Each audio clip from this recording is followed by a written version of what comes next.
Iran aims to ban U.S. and Israeli ships from Strait of Hormuz and charge others a toll. Iran's parliament is reviewing a plan to ban ships linked to the U.S., Israel, and other hostile countries from transiting the Strait of Hormuz until Tehran is compensated for war damage, according to Iranian state media. The plan would impose fees of up to 7% of cargo value on commercial vessels that pass through the strait.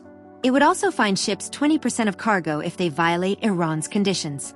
Iran on Wednesday said it was finalizing an agreement on shipping routes with Oman, a U.S. ally that sits on the other side of the Strait of Hormuz.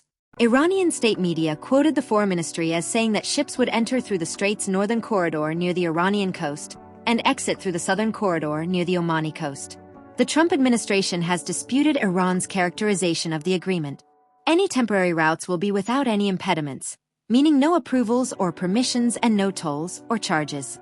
The Strait of Hormuz is an international waterway, and no party controls the lanes or the ability to transit through them, a U.S. official told NPR on condition of anonymity, because they were not authorized to speak on the record. President Trump later said the U.S. currently controls the strait through its naval blockade on Iran. Oman has not commented. This comes more than 5 months after the U.S. and Israel started their war against Iran on February 28. The Strait of Hormuz, a key route for crude oil, liquefied natural gas and other goods, was open for shipping until the war. After Israel and the U.S. launched joint military attacks, Tehran struck back across the region and asserted control over the critical waterway.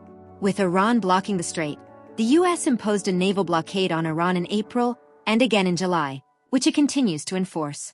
The Trump administration and Iran's leadership signed a temporary memorandum of understanding in mid-June to stop the war and reopen the strait, but it broke down weeks later amid back-and-forth strikes. The strait's closure has caused a major disruption to fuel and fertilizer supplies, driven up prices and shaken economies around the world. On Thursday, President Trump said negotiations to reopen the strait were progressing.